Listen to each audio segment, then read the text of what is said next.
Welcome to the Startup Grind. Ladies and gentlemen, please join me in welcoming our friend, Ron Gula. Thank you. There you go. Cool. Thank you. Sorry to keep everybody waiting. How's it going, Ron? It's going really good. So, traffic was pretty bad, huh? Woody Allen says you gotta show up and follow directions. I didn't get to even show up. So we always like to start our fireside chat on a personal note. Were you born? Were you raised? What your parents do? And perhaps talk about maybe your first entrepreneurial experience. Sure. So I'm from upstate New York, Syracuse, New York. Born in Rochester, New York. Any New Yorkers here? I actually got to meet Governor Pataki once, and said, "Hey, I went to the Air Force, started 2 cybersecurity companies in Maryland," and he just kind of went like that, So it's just kind of worst thing you can say to a governor. But my mother was a nurse. Yeah. And my father was in the Air Force and IBM. He always brought home computers. But you're an Air Force brat. I'm an Air. I'm an you Air could Force say brat. that. Yes, amen. Very good. Okay. Aim high. Okay. I'm sorry. I didn't want to diverge on this, but what base were you stationed? A couple. So Scott Air Force Base, Okay. Keesler, Fort Meade. Wow. That's how I got the work at the NSA. So. Okay.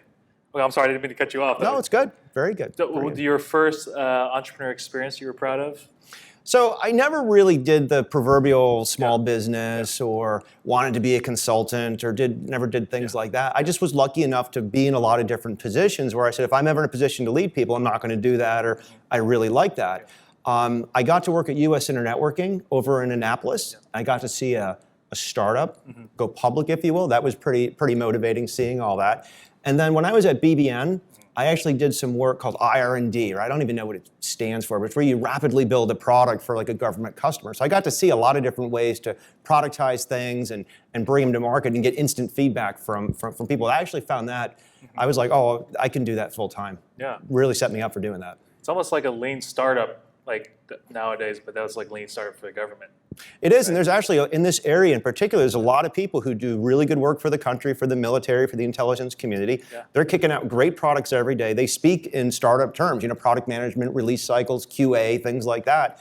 But it's multi-billion-dollar product management type of thing, or program management type of thing. So you had a startup, you founded a startup, Network Security Wizards, before this. How was that like? Obviously you took that experience to do finally Tenable, but what did you do there that you found that was a great experience?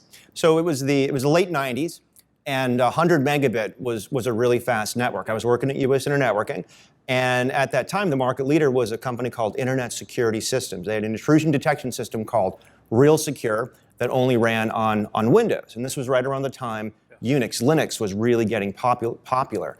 And I said, I want to write an intrusion detection system, a network, something that looked at the packets going in and out of the network that worked on Unix. And I did that. It was called Dragon.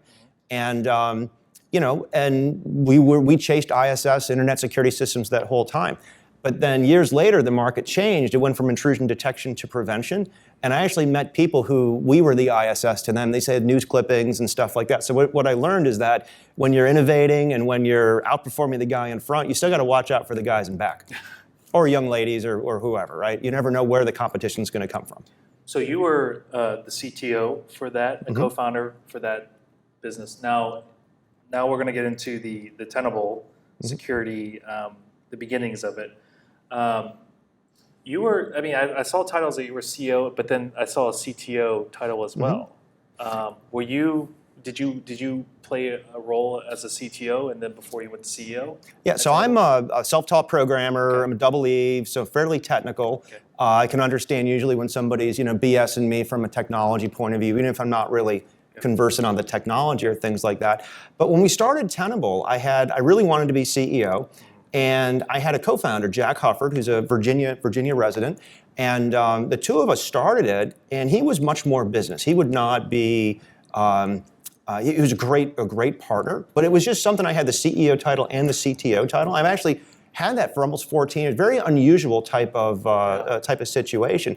Sometimes I'd get introduced as CTO or as CEO, and it's just one of those things I kind of was able to roll with because I have a background I can walk in both places. Yeah. And I would advise anybody out there who's doing that to think about that. If you're a startup and you're a chief product officer, which is really more of a catchy title these days, and you're an executive, it's okay to do both of those for a while. It's okay to have both of those titles.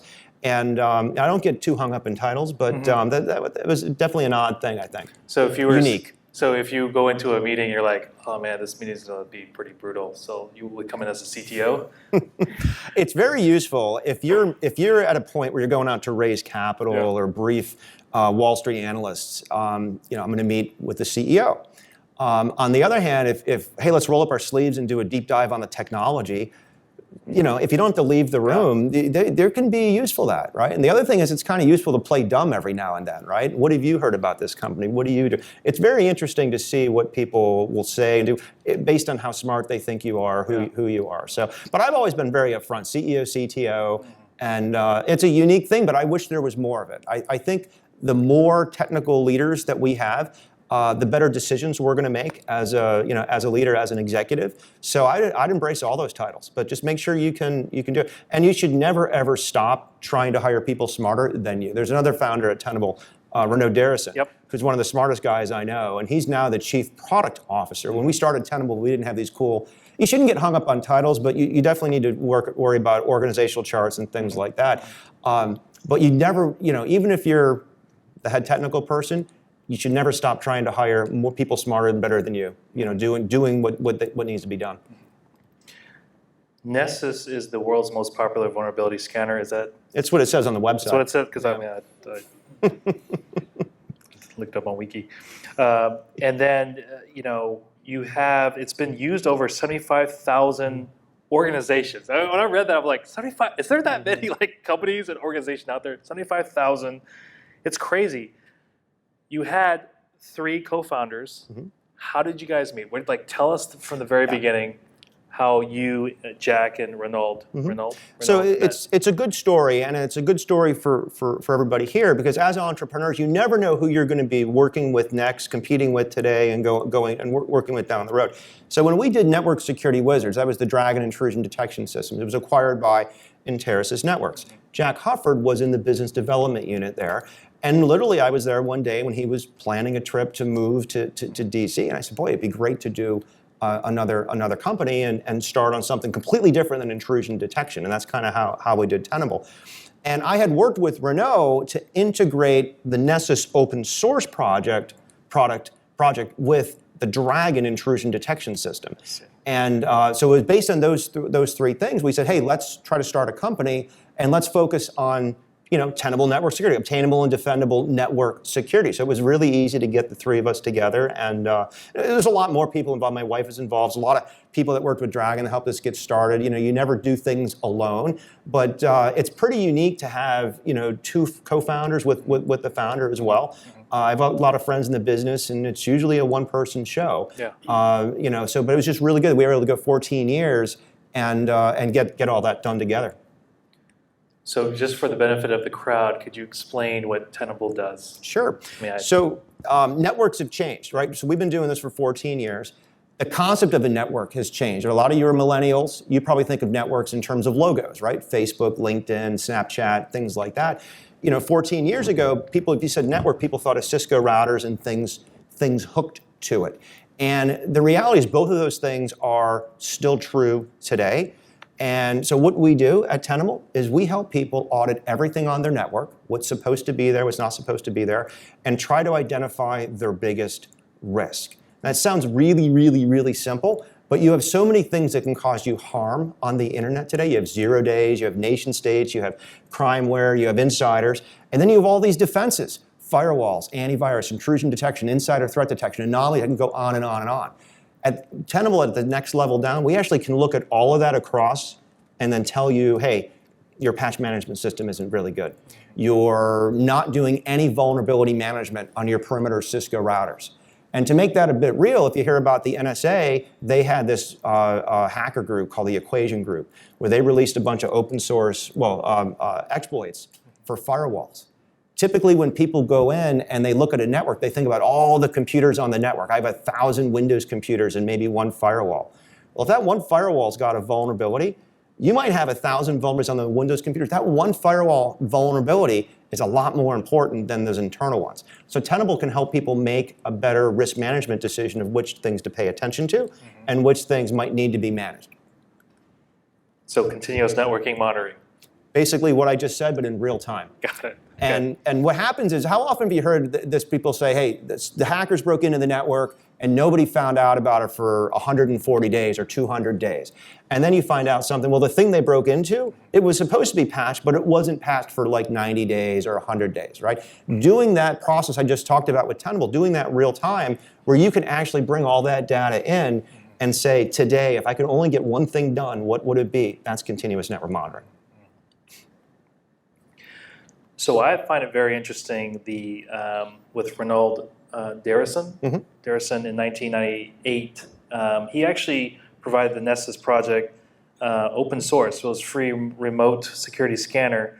But then you guys decide to bring it in-house and make it proprietary. So my question here is, I mean, there's this debate happens all the time with, I mean, all sorts of tools out there, you know, open source versus proprietary. Why did you guys decide to close it? Well, make it proprietary? it's interesting. You know, when you close source an open source thing, you actually have to sacrifice small animals. No, okay, I got a little bit of laugh. All right. No, it was a really tough decision, right? Because I was, if you go back to Dragon, you know, I wrote a commercial product on an open source thing. I'm a big open source fan. I've been using Linux for a long time. I like to see the cutting edge out there.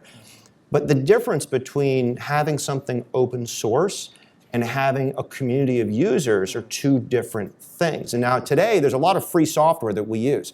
And everybody understands that I can use software for free today, but you don't necessarily get the source code to it. Right. You don't necessarily get to make changes to it. And you certainly can't take that free software and say, well, I'm just going to go start another commercial product. That's exactly what was happening to Tenable. We were having people take all of sort of the goodness of the product and all the hard work that it takes to keep all those vulnerabilities. Every time there's a new vulnerability in like a firewall or a mobile device, things like that, that wasn't contributed from the open source community. It was done by Tenable folks. So the decision to say, hey, let's just go closed source, it wasn't say, let's just do this to make money. It was like, look, the entire business model here is not going to work. Yeah. If we had not done that, we would not have been able to pay our customers, pay our employees, support our customers, innovate, raise capital, do all those kind of things.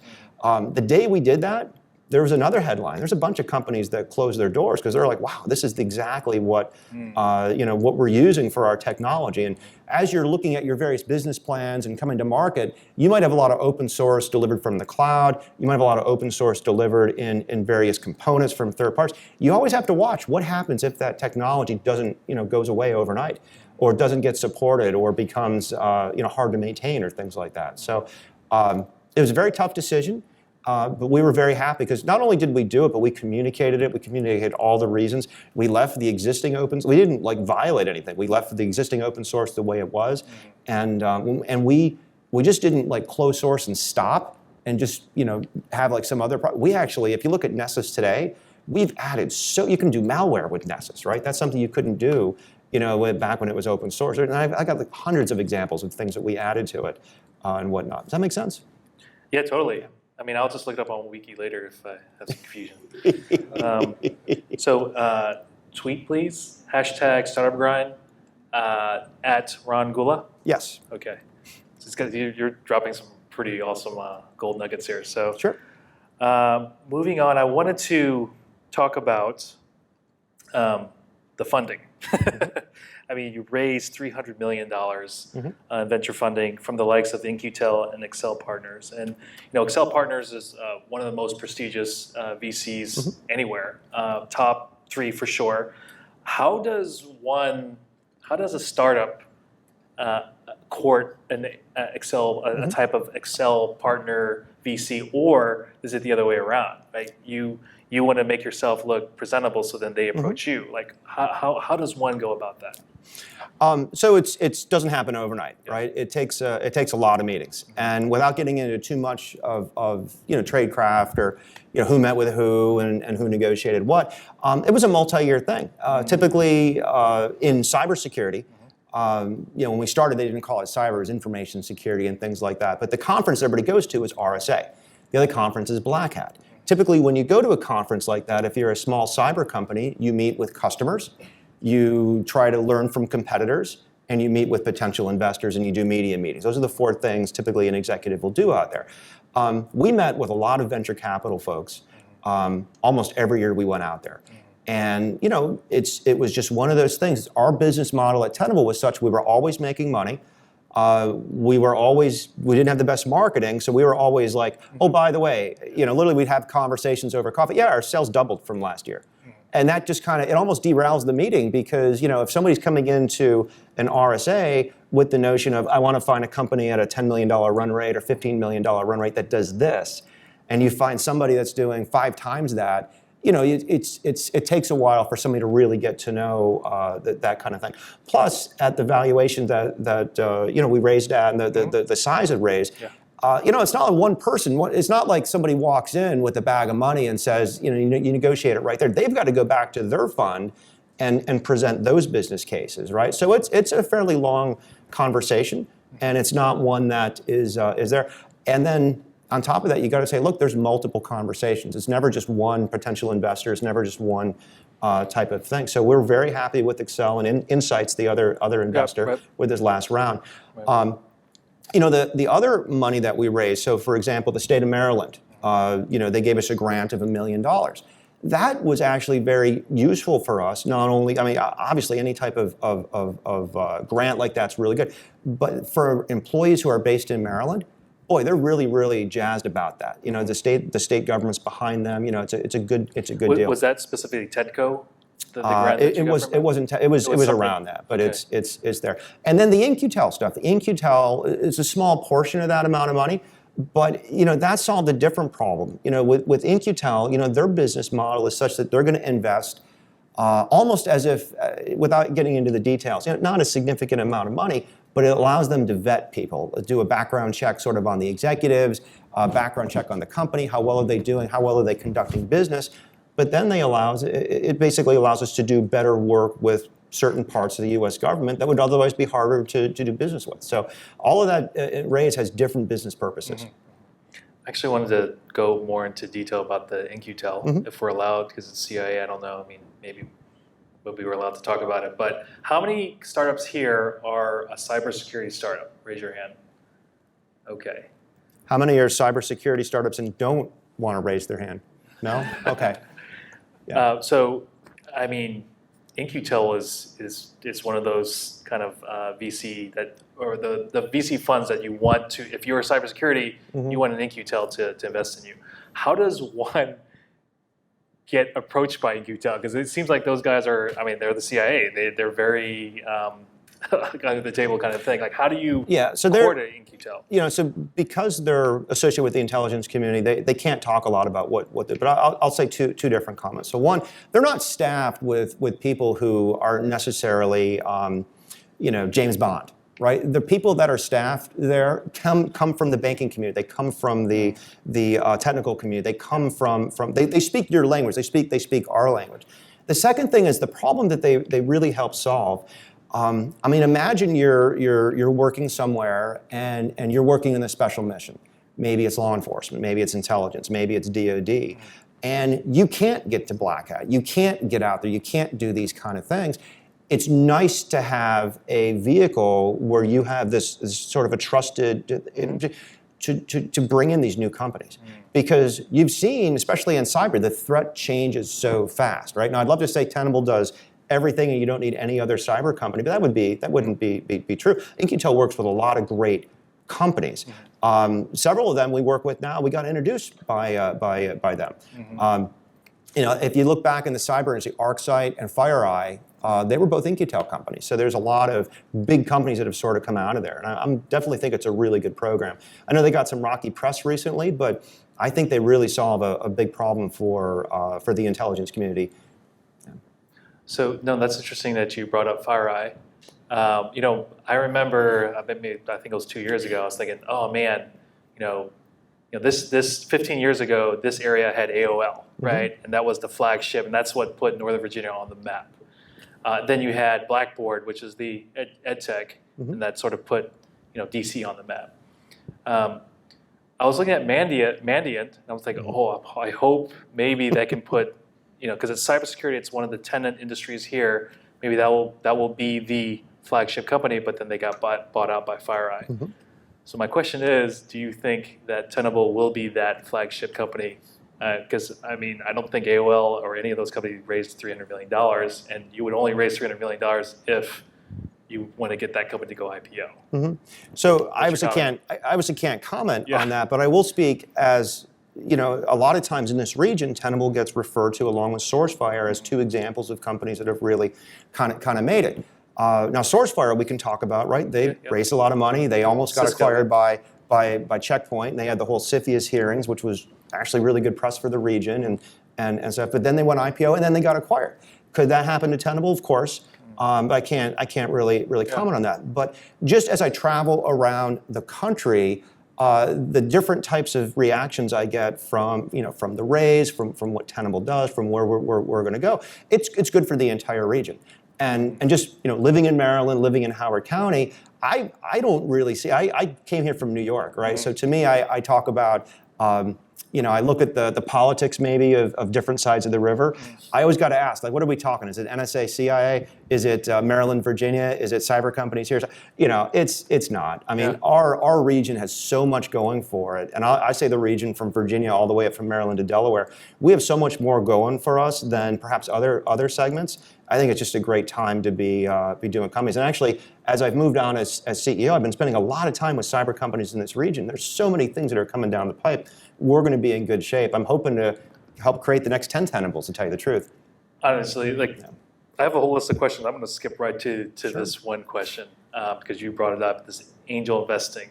I feel like, again, with the Mandiant and Kevin Mandia being he was sort of the rock star cybersecurity guy, being on 60 Minutes and stuff, and I'm like, wow, this guy could be what I call the super angel, where you have all these cybersecurity startups getting a Kevin Mandia name, but then they got bought out, and then now he's off to Silicon Valley, and now it's like there's a big void.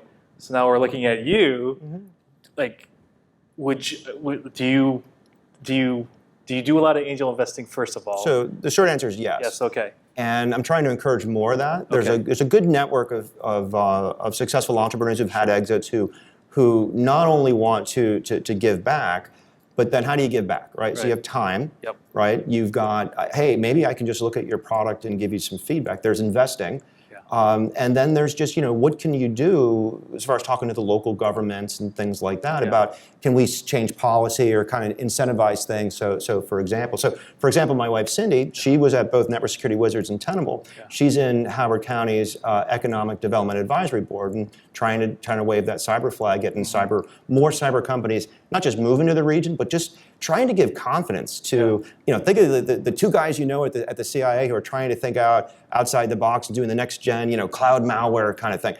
They need the confidence to go and start that company. And I think for every Tenable and SourceFire, there's probably 100 or 200 other companies within 100 miles of here that could have started but didn't. And I just want to make sure we have that environment. So I think what you guys are doing, coming out, supporting each other, hopefully maybe asking some questions and hearing a thing or two, I think this is the right thing for this market to do.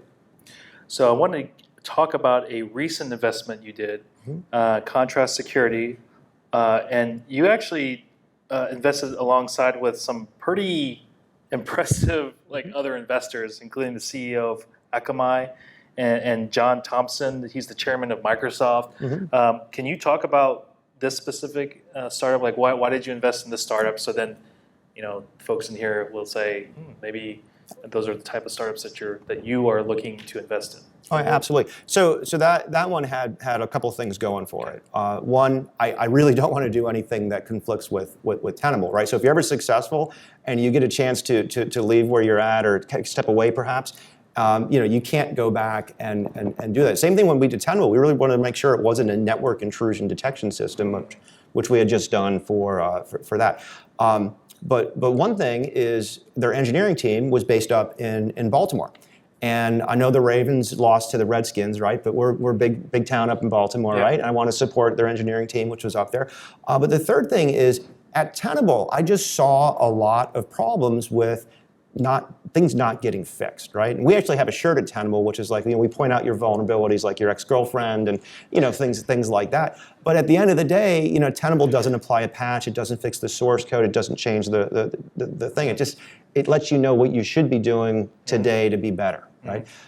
Whereas this particular investment at Contrast was something that could sit inside where the web developers work, and it could automatically fix things and identify things in almost real time. And I had done a bunch of diligence with a bunch of customers. They really enjoyed it. It's a very difficult problem, right? It's 2016 and websites are still getting broken into. Even though we have secure design patterns that we could be using, people are still doing things sort of the easy way and then wondering why they're getting broken into, and Contrast is a good way to do it. Yeah.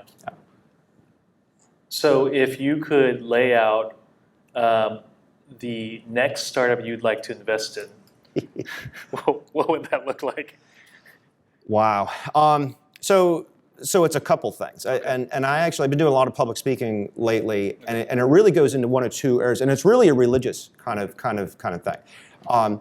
One religion says we're going to keep doing things the old way, which is we're going to run unsecure software, unsecure mobile devices, unsecure networks, unsecure, and therefore we're going to then throw more security, we're going to bolt more security onto it. It could be sandboxes, antivirus, insider threat, compliance, anything there. You could go back to 1995 in a time machine, take some of that data or products and probably sell them today in that environment, right? So any type of startup that helps people save time and money in that area, you can probably do success, but it's not going to solve everything. The other thing that I'd love to do is people who are working on what I call secure design patterns. And what's a secure design pattern, right? A secure design pattern is basically some sort of opportunity where you can run a network, run an application, and you don't need to patch it. It's self-healing. It's resilient. You don't need to do intrusion detection. The only thing you really need to do is audit it to make sure that it's working. And there's some great examples of that today. Anybody who's building a website or a modern mobile app with Amazon, probably 90% of the code that you're using, you didn't write. It's been vetted by the community. It's hard to attack. Most security weaknesses come from when you try to do it yourself or reinvent something a little bit better. So these newer types of companies that are focusing on technologies like containers, Amazon infrastructure, doing things like secure management of email. The story I talk about is this. If look at a network and you have an Exchange server on it, and you have a spam device on that, and you have a backup device on that, and then you have a site backup to get all that going. And you have antivirus on that, right? That's a lot of complexity. And you compare that to somebody who's outsourced to Google or to Office 365, the complexity, it like disappears. It completely disappears. But the need to understand how people are using in the cloud, auditing what's in the cloud, those settings, making sure management's involved, it doesn't go away. Two different kinds of problems. Long answer, huh? Oh no, I'm just I'm just waiting for like people's ears to perk up when you mentioned they're a type of startup, because I mean again the reason why we do this and we invite entrepreneurs like yourself, like rock star entrepreneurs like yourself, is because we want to make those connections. And so if it's other areas besides cybersecurity, we're all ears. Are you considering maybe investing outside of cybersecurity? Yeah. So the funny thing is once you put your hand out and say, hey, I'm willing to do angel investment, things like that. I've seen people with two reactions, and I really feel like if somebody presented to me a machine learning, or they presented to me a better cookie for Starbucks, I might go, wow, that's good, but I really have I'm like that actor on TV telling you to vote or buy a certain thing and stuff like that. So I personally have stayed away from cyber. There's a company I advise out of University of Maryland called Second Right. Okay. I got involved with them because they were doing something a little bit different. I wanted to learn, but I wouldn't advise people to do a lot of stuff that that they're too far ahead of their skis on, but try to pick one or two things that you enjoy. Personally, I'm a video gamer, right? The first business plan I see that's a video game company that I want to go in, but I know nothing about that business. And you shouldn't do things you know nothing about until you know something about it and have an angle on what to innovate and be an entrepreneur at. Okay. I wanted to switch gears a little bit here because I think this is a very important topic to talk about. Before I get into this, hashtag startup grind at Ron Gula. So I wanted to talk about this area because I was at the Startup Grind conference, and Mark Andreessen had specifically talked about founder-led startups versus operator. And he talked about like entrepreneurs need to learn how to manage their board, because then the board is going to try to manage you and your founders. And so what is your opinion about startups that, you'll see this in the Valley, it's the original founders and then they took the company public, right? Versus you see actually a lot of startups here at companies in this area where, the board may put in an operator who's a IPO type, Sure. So what is your opinion about that? Do you think one's better than the other? Yeah, so the question always comes down to, it's a very, very hard question. It's what do you want? What do you want as an entrepreneur? And you can want money, you can want fame, you can want experience, you can want to get to a certain level. Maybe you feel the success is being able to recruit a marketing person, be able to recruit a venture capital. Like I've actually sat down with entrepreneurs. What is success for you? When we raised $50 million at our Series B, that's success. The other issue is then, do you really have the skills to go that far? We all hear about the Peter Principle. We all hear about doing that. I was very comfortable stepping away at Tenable at this point. We've publicly announced we're searching for a CEO. I wish everybody got that problem someday, right? I mean, that's just for where we're at in life. I wasn't aspiring to run a public company and things like that. But I wouldn't, if somebody wants to do that, I've worked at public companies, I know what that's like. Yeah. So it all comes down to, what do you want? You might hear from an advisor, oh, you could do this. You might have a competitor you don't like and you feel like you have to duplicate them. It doesn't matter. As long as you're supporting your customers, you're happy with your employees, you're happy with what you're doing, keep doing it. There's a lot of paths to success, but figure out what you want, and then you're smart, reverse engineer how to get there. Just to follow up on that, I mean, again, what Mark Andreessen had talked about was that, having a founder-led startup, and how they are perceived by the board. Sometimes, I mean, it's a double-edged sword, but sometimes it's like, like Steve Jobs. Oh yeah, he's a little bit crazy, but we'll let it go because he's this is his baby and it's his his vision. I guess is that? I mean, from a startup point of view, is that something that we should be managing? So when you say founder-led startup, all startups are founder-led. Yeah, I've never found an operator who's brought in to run a startup. So at some point, something happens, right? So along the way, maybe the founders say, hey, we need more gray matter. We need a CEO. We need that.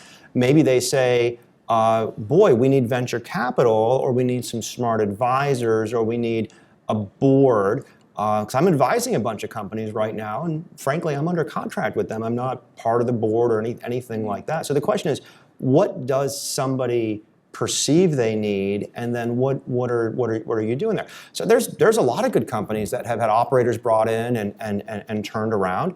There's a lot of companies where maybe something, I mean, God forbid, something catastrophic happens. People do have health issues. People do, founders can split. There's different things like that. So there's a lot of reasons why somebody else might be brought in, and it's one thing to call them an operator. But it's really good if you do a search, you can actually get something where the founders like them and the board likes them and things like that. Remember, most founders get to pick their board. If you do it right, as you raise capital, you get to choose your partners, you get to choose your board members, you get to choose all those kind of things. I like having advisors. I don't like big boards. The smaller you are, you don't need a big board. But the bigger you get, the more you want to have multiple sort of people advising you on potential opportunities. Actually, that's a good point about you get to choose your board. So what sort of vetting process do you recommend? I mean, I've heard, recommendations of like, oh, call the other portfolio company founders and ask them like how that investor is. Like, what's the best way to pick your board? So, if you're an entrepreneur and you're working with less than 5 people, you shouldn't be worried about a board. You really shouldn't. Yeah. You might be able to get an advisor. A lot of people who've been in the government, they've been a leader, they've been an executive. They're looking for people who like this. They're looking to kind of still be in the game. There's a lot of, and you can get a lot of value out of somebody like that who can possibly add some insight to you. But typically, when you add a board member, you're talking about a governing body that can kind of possibly replace a CEO or change direction on the company. Well, small companies don't need that, right? Yeah. And even when you go out and raise venture capital, if you raise a Series A, Series B, you might have a board. It might not function as a board. The question is I go back to what do you want as a founder? Right? Go after that, reverse engineer how to get back from that, and say, look, do I need a board to accomplish this? I had a couple meetings with companies this week, and honestly, they're doing a raise, and my question was, are you going to do a Series A? And they said, no, once we're cash flow positive, we're going to grow organically. Great. Not a problem. What kind of help do you need for that? Oh, these kind of introductions, not a problem. Right? But some companies where their business model demands a lot of capital, the A leads to a B, leads to a C. Well, hey, you need a different set of advisors, a different set of connections, a different set of perhaps investors. And so I think it all comes down to what do you want as an entrepreneur? What do you want as a leader? What's best for your company? Yeah, I mean, I like that illustration of a lifestyle business versus a business that you want to scale really quickly with a cash infusion. I want to move on, and before I open up to Q&A, I wanted to ask you about the state of cybersecurity. Mm-hmm. What's the biggest threat to cybersecurity now, 5 years, 10 years? What's it going to look like? Oh, in an easily consumable tweet, right? No. Yeah. There's going to be a lot of opportunity. Like I said before, it's those two religious things. I talk to organizations these days, and it's still two types, right? They've got legacy systems, legacy computers, legacy mainframes, right? Yeah. They're going to have a hard time until they move over to sort of this other religion of resilient design patterns, being able to run secure networks, secure applications, secure authentication, things like that. Until security becomes so good that we don't care, we're going to sort of be living in this world. Now the question is how long is it going to last? People have been predicting the antivirus market to go away. Yet we have malware and crimeware and all these different things now, even though Windows 10 and OS X are some of the most secure operating systems ever done. And then if you look at the operating system problem, you say, well, how long until everybody moves towards a lap, like what you have there, handhelds and tablets and stuff like that. Then we got IoT and cars that might be hacked. I mean, the Tesla's got 4 different operating systems in it, right? And I feel bad that we haven't done a good job passing on the genetics of secure coding and secure design patterns and things like that. So it could get a lot worse before it gets better. But frankly, if you're using Google, if you're using Office 365, if you got auto update on, and if your religion is I only use stuff that comes from Apple, I only use stuff that comes from Microsoft, I only use stuff that comes from Google, you're pretty hard to hack as a target. And that's not a bad problem to be. It's the organizations who are choosing to no, I'm good running Windows XP on 10,000 ATMs and having it managed by a third party. And then they wonder why they get hacked, right? So there's a lot of that going on today. Will we ever get to like a state of singularity, like hack-proof software? Like this just hack-proof, you can't hack. Yeah. So the enemy of security is complexity. It's a nice tweet thing you can say. Anyway, think about this. The operating system that you're using, whether it's Mac or Linux, has got or Windows, has got a lot of moving parts. And if all you did was go to Evernote and Gmail and go to Facebook and stuff like that, boy, that's a lot of code that's not needed. There's encryption on that. There's disk management. There's a bunch of stuff like that. If you compare the amount of code in that to a Chromebook, right? Now you're seeing the difference. You take away the operating system. So not only the operating system is getting more secure, but they're getting smaller because we're moving a lot of these computes and storage and stuff to the cloud. When you look at a mobile application, if you play Clash of Clans, use any type of data app or dating app, there isn't some operating system on the other end of that. There's something called a container. And that container is basically just a little bit of code that just does one type of thing. And modern people who are designing modern web applications and mobile apps are redesigning them to use small components. How many people here are using containers in their development cycle? Right, okay, you all should be using containers in your development cycle, right? You want to reduce the amount of code and complexity that's out there. When somebody does a penetration test against something like that, or somebody says, hey, I want to patch that thing, or somebody says, I want to do a denial of service on that, it's very hard to do those kind of things. So that's the future. The question is, how long is it going to take our legacy applications to move to these new types of secure design patterns? My last question before I open up to Q&A, and this is, I always talk about this, especially a company like yours, DC Tech. I see so many folks that are successful. They'll sell their company. I mean, including a few Startup Grind speakers where they exited, they got bought out by the Samsung, Apple, you name it. But the problem was that they shortly left, DC. Why do you think DC is? What's unique about DC, and is there strong points about DC where if you're a startup, you have to stay here versus going to New York and Silicon Valley? Why is DC great? Yeah. So what I see unique about this area that I don't see in other places is this intersection between government, between technology, between different parts of the government, DoD, Intel, civilian, and you've got the executive leadership here, the policymakers. And in cyber in particular, that's kind of what happens. When you're working on PCI, when you're working on FISMA, when you're working on doing your Sarbanes-Oxley audits and stuff, that's all emanating from this area and the that's a very, very unique thing. So why that's unique now. Now, why do people leave? I think if you have success and you're really good about doing that reverse engineering, figure out what you want.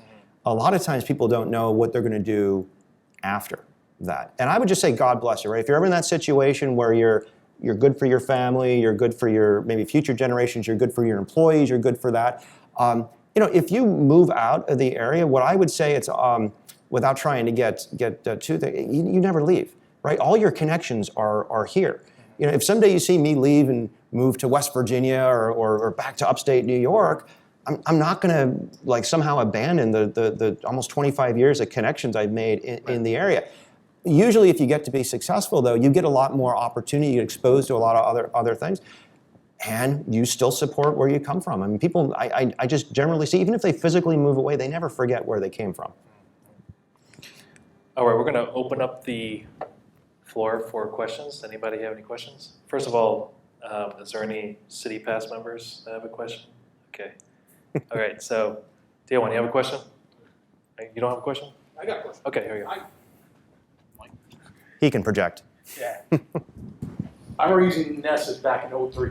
And one of the things, sort of like I heard Marty speak from SourceFire one time, talk about the emphasis of community. So even if it's security or you make some SaaS product, that community has a huge, impact. And I just wondered how important was having that community there to ride the Nessus Tenable wave. So it became, hey, we're going to go from that open source work to, hey, I just joined this company and we need a vulnerability management software, so let's bring that in. So that, how much that how do you maintain that relationship still with the community, even though you're wearing the you're not in a black t-shirt, but you're wearing a jacket with a tie. Blue t-shirt, dark blue, right? I got the Rick and Morty t-shirts too, and I can do that. So two comments. So community, right? There's two ways to maintain a community, right? One is to take care of the people who are in the community, and two is try to grow it, right? Because if you don't do the first, or you change your message, or you move a product to go from one problem to maybe a bigger problem, you're going to abandon those original. Now, we never abandoned Nessus. Nessus was always a great vulnerability scanner. And going from open source to closed source didn't really affect a lot of people. And we just added tons and tons of features. And if there were bugs, man, we fixed that. And I would go and I'd talk, and I'd be in a room like this. Hey, has anybody used Nessus? Everybody raises their hand. Anybody have a bug? Yeah, we have bugs. Hey, we're software, we're human too. Did you submit it? Yep. When was it fixed? Usually a day, within a day. We were really passionate about trying to get that stuff done. And that's really good for people's livelihood, depend upon that and whatnot. So over the years, we've had to add more things because, if you have, you start with open source, you have a very technical user base. Well, now if you're just getting into, vulnerability scanning for the first time, you might not know the difference between a UDP scan and a TCP scan, or why this certain feature should be on or off. So we actually had to invest a lot more. And one of the things we did was free training. About a year ago, we just said, any Tenable product, here's the training. You don't have to be a customer, you don't have to be there. And it was more of an acknowledgement that, one, maybe people didn't know everything that we had put into the product, or two, maybe they just couldn't come to a class, but those two things really helped that. The third thing is we really invested in one of those discussion groups where the developers, the researchers, the end users could come on anonymously and say, hey, I just did this scan and I got some weird, strange result, what's going on? And even though we've got a really good support team, if somebody's posting to a discussion portal, that's a good way of doing it. So does that kind of answer your question a little bit? Yeah. Okay, good, very good. All right, I'm on this side, so anybody have any questions over here? Since your office is in Columbia, are you actually a DC company or Maryland? So the headquarters is got a Columbia Gateway address. So if you're driving to BWI, you can actually see the headquarters there. We've got about 25 people, including a founder, in DC, in Northern Virginia. We've got our federal sales team. They're all based down here. A lot of our federal customers are down this way. Technically, we're a Delaware company, for tax reasons, right? So I try to really look at this entire region as the Mid-Atlantic region. I love, I got a lot of developers who are in DC, got a lot of that kind of stuff. I don't try to get too drawn into, is it Northern Virginia, is it DC, is it Howard County, is it Montgomery County, for example. I think this whole area has so much more going for it than other areas in the country. Oh, sorry. Was that the wrong answer? So I just said we're a DC company, but we're in Columbia. All right, any other questions? Sorry. I was just curious if you had any anecdotes to share from your early days, any mistakes or any particular stories that you would make us caution other early stage founders on. So there's two sort of anecdotes. So one, we did a huge raise, right? So it's a big raise. The first one was $50 million, and this next one was, it brought the total to 300. But what's more interesting is we went, I think 7 years without any investment. We actually raised money from like a challenge fund from Howard County in the state of Maryland. We paid it back. We weren't, it wasn't like we were elitist and didn't want to work with the government or didn't want to, we were just focused on getting it done, right? We were hiring people, we were profitable, we were doing that kind of stuff. But if you've heard me talk before, I think knowing what I know now, we could have done at Tenable in the last 14 years, probably could have done that in 7 or 8. And so I like to really get the focus of people. I say, what do you want? What's stopping you from doing it? I've had a chance to meet a lot of really successful people, a lot of people more successful than I am. And I'm astounded at how simple they describe their business and how that is kind of stuff. If you are sort of just working hard and hoping things are going to happen, you're probably going to be successful, but you won't be, maybe the size of Tenable, maybe the size of Source, but whatever, just to pick a big, a company that's got some headlines. So my point is, when you're small, think big when you're small. Does that? It wasn't a pithy anecdote, but hopefully that was definitely tweetable. Okay, good. One more question. Anyway, this last question. Is it a good question? I hope so. Okay. Pressure's on. So you talked about moving to secure sign patterns.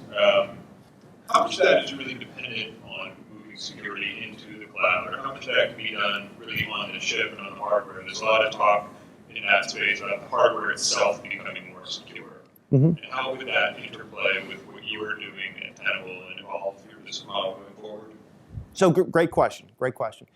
From Tenable's point of view, if you look at the world that's coming out, you get those two sort of religions of a secure design pattern and then the Wild West, right? So Tenable works in both of those areas because it's easier to audit a cloud app than the Wild West network. And the more people add IoT devices or cars that might hook into their house and the home network and stuff like that, we're gonna be right in the middle of that. That's one of the reasons we did the raise, is to help invest in all those different areas. But then specifically, the example I always say, if somebody has a web server and it's a database on it, and somebody just moves that to the cloud, it's not necessarily more secure, right? Even if they move it to Amazon or a secure data hosting center, what's secure is when they take that application and rewrite it with those new secure design patterns. Amazon buckets, containers, the ability to just push new images in a DevOps kind of matter. So applications that are done like that in the cloud are going to be inherently more secure. And unless you've got the resources to run your multiple data centers like Amazon, the only way you're going to be able to avoid denial of service attacks and having remote failure issues is to use an Amazon, a Google, an Azure, or things like that. And at the same time, I tell people, if you've got an Exchange, God bless all the hardworking people at Microsoft who work on Exchange, Office 365 is going to be a lot more secure than any local Exchange type of deployment. And if you can find examples like that, if you run some open source CRM software, I'm just going to, without even knowing what you're talking about, the Salesforce equivalent of that is probably going to be more expensive, but it's going to be more secure, more up to date, things like that. So I always tell people, the more you go to the cloud and the more you've got like cloud vendors that are secure, they have their SOX reports, their SOC reports, the ability to audit them and whatnot, you're going to be a lot better off. Did that answer your question? Good. Okay, so I have two last questions because I'm the interviewer and I can ask as many questions. Absolutely. This question. If you could rewind time 15 years ago, what would be the best, single most important piece of advice you would have given yourself? Wow. So I would say, figure out what you want and reverse engineer it. Because what we did at Tenable was we just worked hard and we knew things were good. But if I said this was the goal where I'm at today, we probably could have done it a bit quicker. Okay. And then last question. This is probably the most important. Ready? So, who is your favorite superhero or historical figure, and why?